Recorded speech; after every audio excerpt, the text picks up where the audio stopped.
Friends, अब हम जाते हैं सब्ट्रैक्शन की तरफ। सब्ट्रैक्शन में सबसे पहली चीज जो आसानी से हम समझ लेते हैं वो ये है कि किस तरह से किसी एक सिंगल वैल्यू को किसी दूसरी सिंगल वैल्यू से सब्ट्रैक्ट करवाया जा सकता है। तो इसके लिए हमने यहाँ पे इस वक्त दो वैल्यूज लिखी हैं। फर्स्ट वैल्यू है 10, सेकंड वैल्यू है 3। सब्ट्रैक्शन के लिए हमें पता है कि सबसे पहली चीज जो हमें करनी है वो करना है इक्वस टू का साइन। इक्वस टू के साइन के बाद अब जो सब्ट्रैक्शन का रूल है वो ये कहता है कि वो वैल्यू जिसमें से सब्ट्रैक्ट करवानी है वो वैल्यू पहली आएगी। तो यानी अगर वो वैल्यू है 10 तो उसका सेल रेफरेंस पहले लिखा जाएगा।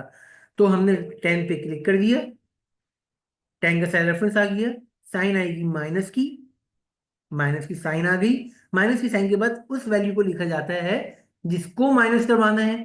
तो 3 अगर वो वैल्यू है जिसको माइनस करवाना है तो उसका cell reference. That's it, enter.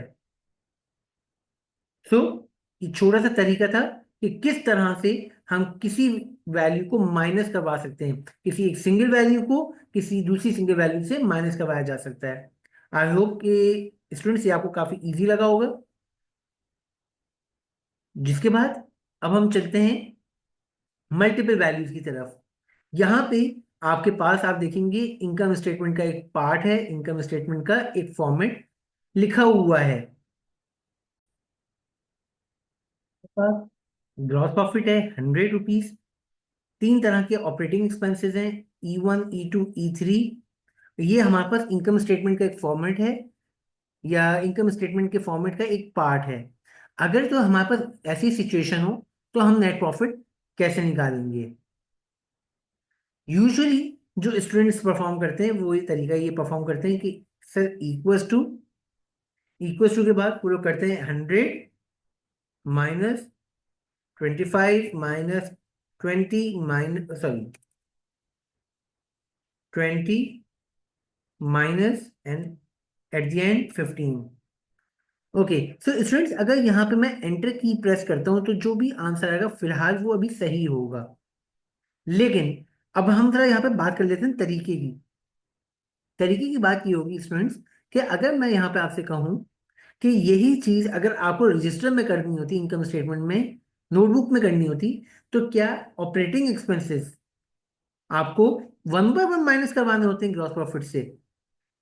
Answer is no. तो फिर क्या करना होता है? जो ऑपरेटिंग एक्सपेंसेस हैं वो कलेक्टिवली माइनस करवाए जाते हैं, इन टोटल माइनस करवाए जाते हैं ग्रॉस प्रॉफिट से। दूसरा तरीका क्या होगा? तरीका वही होगा जो इनकम स्टेटमेंट में परफॉर्म किया जाता है। क्या? इक्वल्स टू के फॉर्म बाद gross profit minus total expenses. अब टोटल एक्सपेंसेस सर कहां से आएंगे? वैसे ही जैसे हमने सीखा, सम एक्सपेंसेस को प्लस करेंगे। तीन एक्सपेंसेस आपके पास गिवन है, एडजेसेंट सेल्स में गिवन है, तो उनकी सिलेक्शन हो गई। और इस तरह से equals to gross profit minus sum of expenses या फिर टोटल एक्सपेंसेस। एंटर किया, आंसर आया। आई होप स्टूडेंट्स कि जो फर्स्ट वाली चीज हमने की थी कि हमने एक सिंगल वैल्यू में से कोई दूसरी सिंगल वैल्यू माइनस करवाई, इसके बाद ये चीज के जिसमें हमने सिंगल वैल्यू में से मल्टीपल वैल्यूज माइनस करवाई, ये एग्जाम्पल भी आपको क्लियर हुई हो। जिसके बाद तीसरी तरफ चलते हैं। एक और एग्जाम्पल हमारे पास है जहां पे हमारे पास आप देखेंगे सेम वही चीज जो अभी हमने करके देखी है, वही चीज वही डेटा हमारे पास अगेन अवेलेबल है। डिफरेंस क्या है? डिफरेंस ये है कि साइंस डिफरेंट है। जो एक्सपेंसेस हैं उनके साथ नेगेटिव यानी माइनस की साइन यहाँ पे मौजूद है, जो कि पहली वाली एग्जाम्पल में नहीं थी। अगर हम देखें तो कंसेप्ट तो वही है, ग्रॉस प्रॉफिट में से माइनस करवाना है, लेकिन वैल्यूज के साथ जब माइनस एक लगा हुआ है तो यहाँ पे थोड़ा सा डिफरेंस आना चाहिए। अगर हम पुराना तरीका अप्लाई करें यहाँ पे नेट प्रॉफिट वाला जो अभी हमने थोड़ी देर पहले करके देखा, जहां पे हमने किया इक्वल्स टू के बाद gross profit minus sum of expenses, कुछ इस तरह से हमने अप्लाई किया था। Gross profit minus sum of expenses या टोटल एक्सपेंसेस। जब हम इसको एंटर करते हैं तो आंसर आता है 160, जबकि आंसर 160 नहीं, आंसर तो सेम आना चाहिए था जो कि है 140, सॉरी ओनली 40। तो क्या गलती हो रही है? गलती मैथमेटिक्स में है। गलती क्या है यहाँ पे आप देखेंगे, दो तरह के माइनस अप्लाई हो रहे हैं। दिस माइनस जो कि डेटा में वैल्यूज के साथ है, और दूसरा माइनस जो हमने यहाँ पे अप्लाई कर दिया फॉर्मूले के अंदर। सो माइनस माइनस क्या बना आपके पास, प्लस।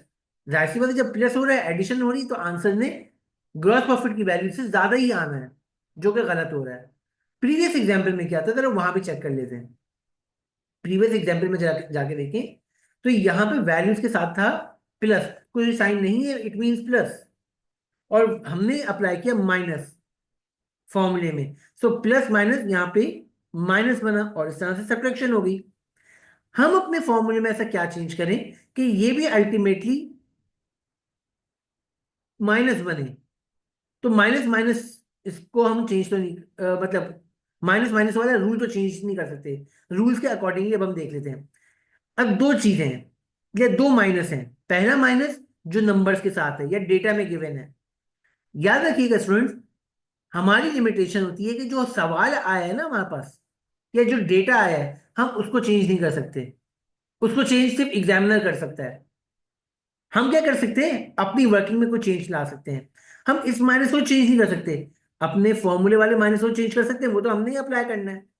तो अगर क्या हो, हम अपने फॉर्मूले में माइनस के बजाय प्लस कर दें, कुछ इस तरह से, तो क्या होगा, दिस माइनस मीन्स वैल्यूज वाला माइनस, और ये प्लस, ये क्या बनेगा, माइनस प्लस माइनस। तो अल्टीमेटली आंसर वही आएगा आपका।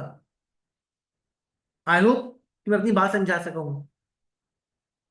और अगर हम फिर आगे बढ़ के मजीद देखें कि ग्रॉस प्रॉफिट प्लस हो रहा है सम ऑफ एक्सपेंसेस में, इट मींस कि ये चारों वैल्यूज ही प्लस हो रही हैं। तो इसको अप्लाई करने का ये तरीका भी हो सकता है। सॉरी, सॉरी स्टूडेंट्स, सम ब्रैकेट ओपन, इसके बाद ब्रैकेट के अंदर ग्रॉस प्रॉफिट से लेकर E3 तक के तमाम references, bracket close, enter. I hope students कि आपको ये भी चीज क्लियर हुई हो। इस एग्जाम्पल में भी हमने एक सिंगल वैल्यू में से मल्टीपल वैल्यूज तो माइनस करवाई हैं, पर पैटर्न थोड़ा हमारा डिफरेंट हुआ बिकॉज ऑफ द साइंस। आगे बढ़ते हैं स्टूडेंट्स। इस एग्जाम्पल में आपके पास कुछ डेटा जो गिवन है वो समझा दूं पहले। अगर मैं ये तीन वैल्यू जो आपके पास गिवन है, I1, I2, I3, these are incomes. ये जो आपके पास तीन वैल्यूज गिवन है, E1, E2, E3, these are expenses. At the end हमें कैलकुलेट क्या करना है, बैलेंस। आई होप स्टूडेंट्स कि ये आप बैलेंस कैलकुलेट कर सकते हैं। वीडियो पॉज करें, डेटा कॉपी करें, और फिर बैलेंस कैलकुलेट करें। सुनाओ स्टूडेंट्स, अब हम चेक कर लेते हैं कि किस तरह से करना है। आपके पास तीन इनकम्स, तीन एक्सपेंसेस थे, आपको बैलेंस निकालना था। अगर आपके पास इनकम हो और एक्सपेंस हो, आपसे कहा जाए बैलेंस निकालो, तो सिंपल रूल ये कहता है आपके पास कि इनकम माइनस एक्सपेंसेस, या इनकम माइनस एक्सपेंस। लेकिन जब इनकम भी ज्यादा है और एक्सपेंस भी ज्यादा है, तो क्या होगा rule, total income minus total expenses equals to, पहले हमने कहा टोटल इनकम, तो टोटल इनकम कैसे होगा, SUM सम, ब्रैकेट ओपन, ये हमने किया सिलेक्ट इनकम को, ब्रैकेट क्लोज। अब इस टोटल इनकम में से माइनस करवाना है क्या चीज, टोटल एक्सपेंसेस। अगेन तो भाई टोटल एक्सपेंसेस कैसे निकलेगा, सम, ब्रैकेट ओपन, ब्रैकेट ओपन होने के बाद अब यहां पे हम एक्सपेंसेस को सिलेक्ट कर लेते हैं, ब्रैकेट क्लोज। आई होप कि ये चीज क्लियर हुई हो। हमने इक्वल टू लिखने के बाद पहले टोटल इनकम निकाली, माइनस करवा रहे हैं उसमें से total expenses, that's it, enter. तो this is the balance. Students I hope कि सब्ट्रैक्शन आपको क्लियर हुई हो, जिसमें हमने सबसे पहले सिंगल वैल्यू में से एक दूसरी सिंगल वैल्यू माइनस करवाई, जिसके बाद हमने एक सिंगल वैल्यू में से मल्टीपल वैल्यूज माइनस करवाई। थर्ड में हमने अगेन सिंगल वैल्यू में से जो मल्टीपल वैल्यूज है वो तो माइनस करवाई है, पर डिफरेंट साइंस का थोड़ा गेम हुआ। फोर्थ एग्जाम्पल में हमने सेट ऑफ मल्टीपल वैल्यूज में से माइनस करवा है दूसरे set of multiple values. Good luck students, मिलते हैं नेक्स्ट वीडियो में। Thank you so much.